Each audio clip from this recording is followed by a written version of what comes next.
Dear rail lovers, welcome to Railways Explained. Today we are talking about one topic that was among most requested by our viewers, an interesting mega railway project which is currently underway, Jakarta-Bandung High-Speed Railway Line in Indonesia. In addition to its complexity, this project is super interesting due to the fact it is another amazing example of geopolitics influencing the railways and the example of competition game between two Asian powerhouses, China and Japan. In this case, over the greater strategic influence in the region of Asia-Pacific. Beside this, as it is not uncommon for railway projects, much controversy has accompanied this project from the very beginnings. So, let's waste no more time and start with diplomatic triangle between Indonesia, China and Japan.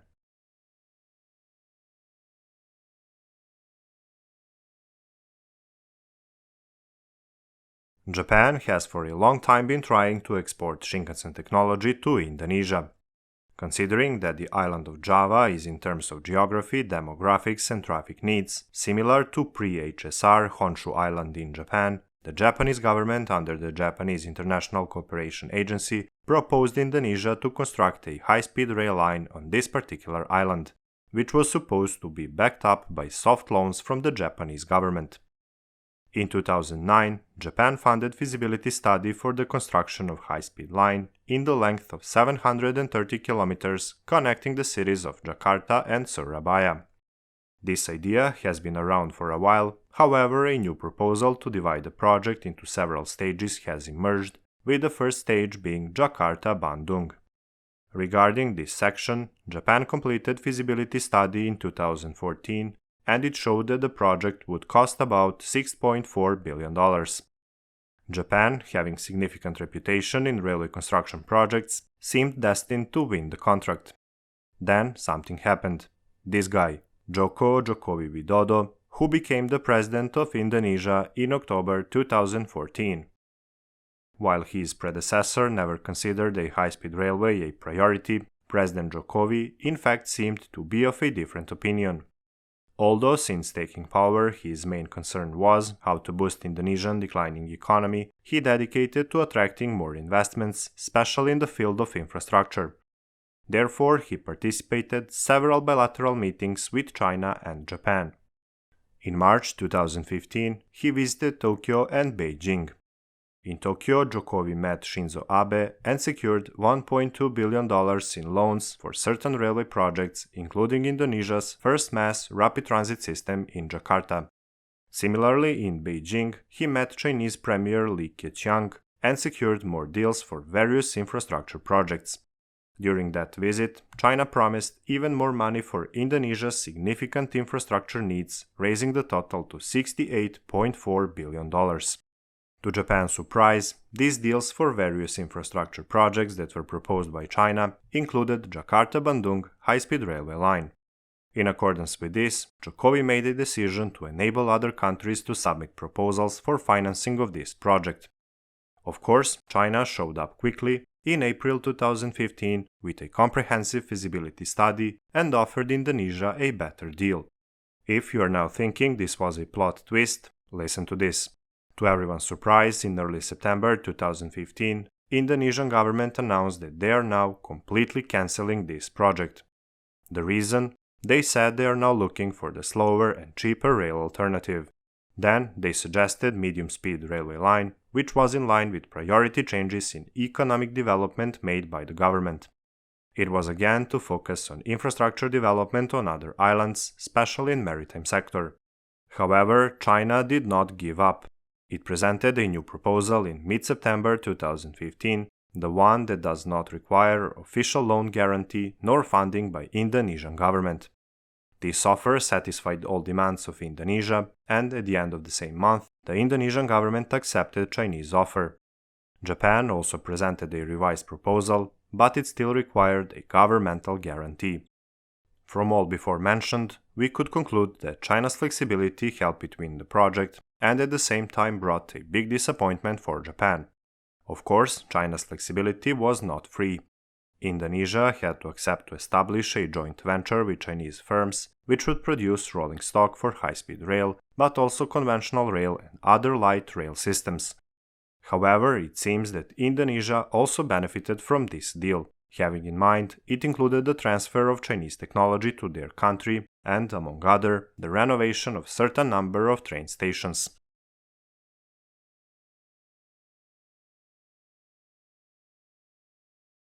Except for being the cheaper, China's offer also promised the completion of the project in only 3 years. Also, it is based on business-to-business approach instead of approach government-to-government. Under the final agreement, the Indonesian government was not required to provide any financing, but it will take over the ownership of the line and all the assets only at the end of the 50-year period. So, for the construction, management, future daily operation and maintenance of Jakarta-Bandung High-Speed Rail Line, the joint venture called Kereta Cepat Indonesia-China, or KCIC, was formed. KCIC is consisting of Chinese and Indonesian consortiums, where Indonesia's one, consisting of 4 companies, owns 60% of shareholdings and Chinese one, consisting of 5 companies, owns 40%.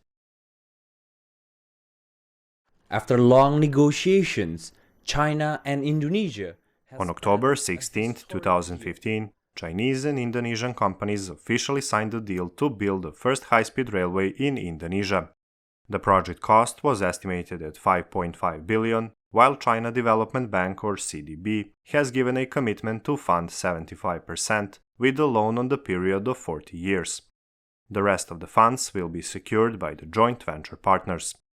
Due to the need to build a major tunnel through a high ground area, to elevate certain parts of the tracks and to acquire more land from private parties, the project cost increased to $6 billion, which put significant financial pressure on Indonesia's companies. Anyway, in March 2016, the government of Indonesia granted the Engineer Procure Construct contract to KCIC on the period of 50 years.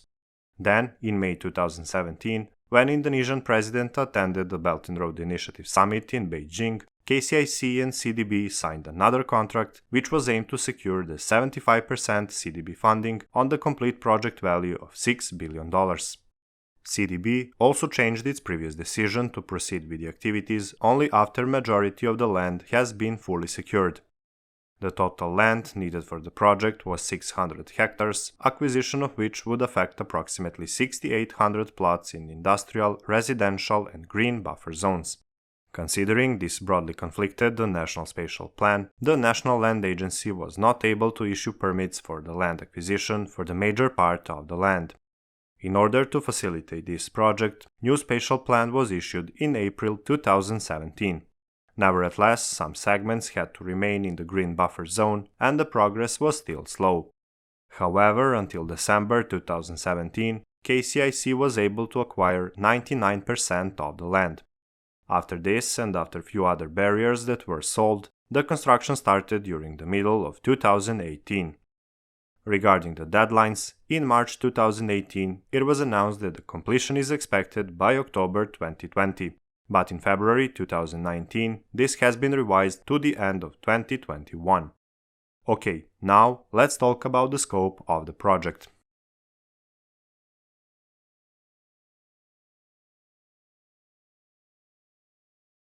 Jakarta-Bandung High-Speed Project is a high-speed rail line in the length of 142.3 kilometers that connects Indonesia's capital Jakarta with Bandung, one of the major industrial hubs in this country. Greater area of Jakarta has about 31.7 million inhabitants, while in Bandung there are 8 million people. Between these two cities, along the railway line, there are Karawang and Walini, for which it is planned to become major residential and tourism hubs in Indonesia. Main outcome of this project will certainly be the reduction of travel times between Jakarta and Bandung to about 40 minutes, from current 3 hours on 173 kilometers long narrow-gauge railway line. Also, road traffic congestion in this part of Indonesia is heavy, meaning that this 150 kilometers long journey can take even up to 5 hours. Approximately 83 kilometers of future railway line will be elevated, which is about 58% of the total length. The biggest object will be 33 kilometers long viaduct that goes through the eastern suburbs of Jakarta. The project also included construction of 13 tunnels in the total length of almost 17 kilometers. What is interesting, for the needs of the project, Chinese companies had insisted to employ Chinese-made tunnel boring machines. These machines were shipped from China on October 1, 2018, and by the May next year, the first tunnel in the length of 608 meters had been excavated. Chinese standards and technology for the ballastless track are being applied, which will allow the operation of trains with the speeds up to 350 km per hour. Train sets which will be used on this line are CR400AF Fushing type. Also, we heard some rumors that in the second phase of delivery of these train sets, there's a chance that gauge-changing train sets will be delivered, with the idea to allow running on the narrow-gauge main line east of Bandung as well. We would appreciate if our rail lovers from Indonesia can confirm this information in the comments.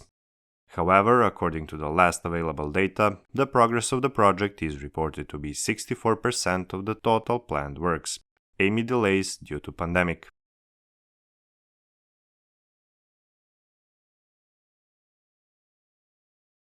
Apart from the above-mentioned regulatory and institutional risks, the project may also be the subject to the risk of possible shortfall in demand. Namely, as it is forecasted, the total revenue from this project until 2050 will be $62.2 billion. However, this estimation is based on the ticket price of $35, which have recently been adjusted from the initial 16. This fare is 2 times higher than for the existing train service and 5 to 7 times higher than in case you decide to take the bus. Just for the sake of comparison, the price of $35 is higher than the price of similar rail service between Nanjing and Shanghai in China, which is the line in one of the wealthiest Chinese regions.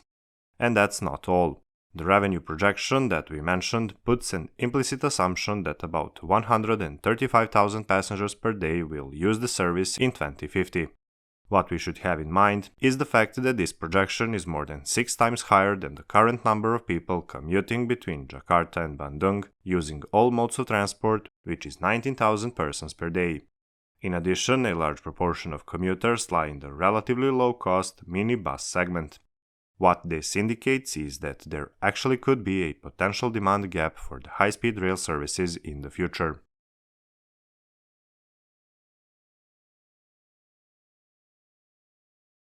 If you remember the beginning of the video, you may have the feeling that Japan was unlucky with Indonesia. Well, it's not like that. In March 2017, the Indonesian government selected Japan as the partner for revitalization of the existing narrow-gauge railway line connecting Jakarta and Surabaya. The project aims to upgrade the speeds of trains between these two cities to the speeds of 140 and 160 km per hour. This project includes elevation of some sections and grade separation of large number of level crossings. Currently, there are around 988 level crossings between Jakarta and Surabaya, which significantly hinders security, intensity, and the speed of trains. The project Phase 1 covers the section from Jakarta to Semarang in the length of 436 km, while the Phase 2 covers the section from Semarang to Surabaya in the length of 284 km. In 2019, Indonesia and Japan signed a deal after 2 years of negotiations, with an initial investment amount of $4.3 billion. This project is expected to shorten Jakarta-Surabaya train travel times from more than 10 hours to only 5 hours and 30 minutes. The construction is scheduled to start in 2022 and should be completed by 2025.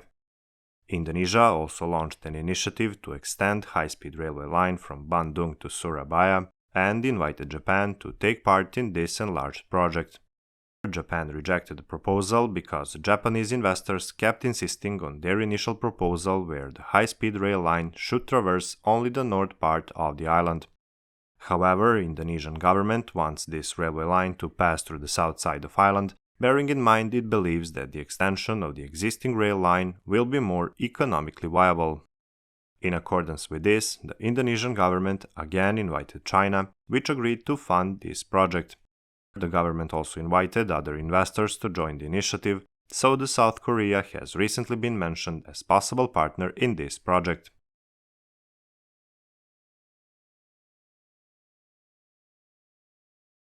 As we saw, Indonesian high-speed rail project is another great example of how politics can influence and shape the railway projects. But it's important to note that it is also the other way around. Sometimes the infrastructure projects of this caliber are seen by the governments as an important tool in diplomacy and international policies, and as an instrument which might secure political support from the certain governments. Jakarta-Bandung is a high-speed rail project that will serve 4 main stations, with the trains running at 350 km per hour, cutting the travel times between the two cities from 3 hours to 40 minutes. Also, this project is marked as a turning point in the modernization of the Indonesian public transportation system, and we really hope it will be the modern mass transportation system that could indeed solve the mobility needs of Indonesian citizens. This was Railways Explained. We hope you enjoyed and learned something new about the railways of the world. Don't forget to like this video, share it with your rail-loving friends, and of course, subscribe to our channel. Until the next time, goodbye.